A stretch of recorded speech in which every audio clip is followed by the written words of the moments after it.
Meus caros irmãos, a paz de Cristo, a intercessão por nós da bem-aventurada Virgem Maria, hoje festa de Santa Teresa de Calcutá, uma santa dos nossos tempos, que nós tivemos a graça de conhecermos por meio do audiovisual, do sonoro, das plataformas da televisão, do computador. E hoje é uma festa importante, Santa Teresa de Calcutá. Meus caros irmãos e irmãs em Cristo,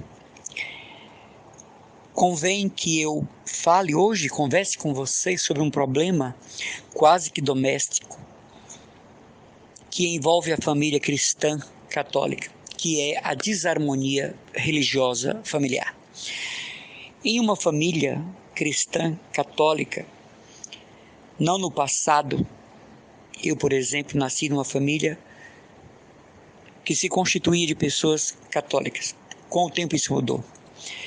Mas hoje, numa só família, existe o pai e a mãe que possivelmente são católicos, os filhos, alguns evangélicos, outros espíritas, outros ateus, uma tia no hinduísmo, uma prima no budismo, uma cunhada da Umbanda, um cunhado no Candomblé, e o nome disso é desarmonia religiosa. Não se trata, por exemplo, das castas judaicas.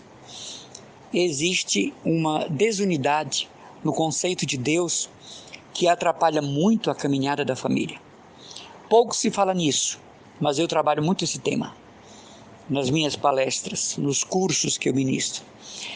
Como pode ser que a experiência de Deus aconteça numa casa em que a mãe é evangélica, o pai é católico, a filha é espírita, o filho é do candomblé, outro filho é ateu, outro faz parte das religiões panteístas, outro faz parte das religiões orientais. Então no domingo a mãe vai para a missa, o pai vai para o culto evangélico, o pai e a mãe vão para o culto evangélico, os filhos vão para a Santa Missa. Existe uma disfunção religiosa bastante grave que impede a vivência do Evangelho dentro de casa. Tem gente que não para pensar nisso, mas muita desarmonia tem a ver com a religião. Muitas brigas têm a ver com a religião. Muito ódio tem a ver com a religião. Muita falta de amor tem a ver com a religião. Eu conheço uma família que a mãe era católica e morreu no período da Covid. E houve um pequeno velório, porque a instrução do hospital era sepultamento imediato. E 3 filhos presbiterianos não foram à capela onde o corpo da mãe estava exposto, não por causa do vírus da pandemia, mas porque era um templo católico. Então, preferiram caminhar para o cemitério público, onde lá esperaram chegar o caixão e o sepultamento da mãe.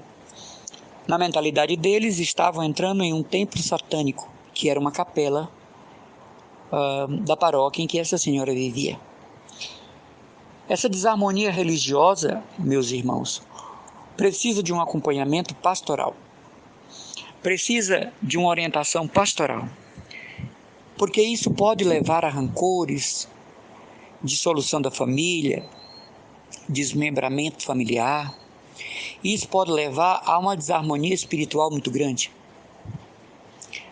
Os agentes de pastoral, os sacerdotes religiosos, seminaristas, deveriam olhar para essa deformidade religiosa como um problema pastoral.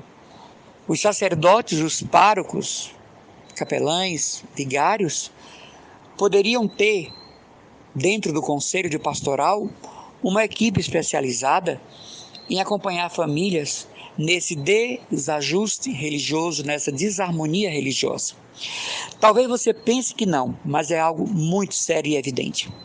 Numa família onde o pai é católico, a mãe é evangélica, a filha é umbandista, o outro filho é candomblé, o outro é ateu, o outro é satanista, a outra faz parte do budismo, o outro do hinduísmo, não pode haver unidade. não é? E aqui entra o assunto da constelação familiar. Não pode haver unidade. Seria muito bom que nós pensássemos nisso, que muita coisa que a nossa família passa e nós sofremos tem a ver com essa desarmonia religiosa. Seria muito bom nós pararmos um pouco para pensar que nos grandes problemas pastorais, como a falta de catequese, a falta de batismo, a falta de casamento, como, por exemplo, o avanço dos evangélicos, há um outro problema que talvez não apareça no contexto, no estudo de uma paróquia, que é a desarmonia religiosa em casa. Hoje o irmão Emanuel vem falar com você sobre isso. Não pense você que o fato de que as pessoas são livres para seguir a religião que querem, e isso é garantido pelo capítulo 5º da nossa Constituição, não tenha retorno, não tenha, digamos assim, ressalva, não tenha consequência. Então é bom pensar nisso, como trabalhar a unidade, como trabalhar os valores, como trabalhar a fé, como trabalhar a expressão da religiosidade dentro de casa com esta deformação desse, não é? Desconjunto de prioridades religiosas, dessa desunidade religiosa. A desarmonia religiosa chega a ser um problema.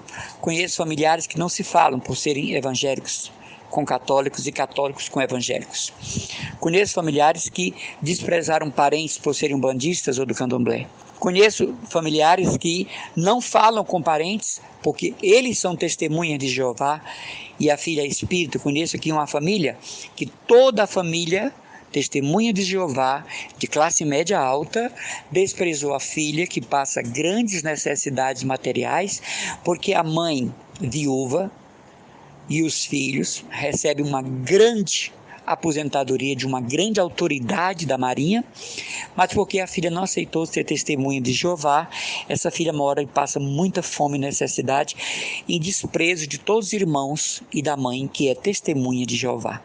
Isso chega a ser um crime contra a humanidade da pessoa. Isso chega a ser uma desonra à dignidade da pessoa humana.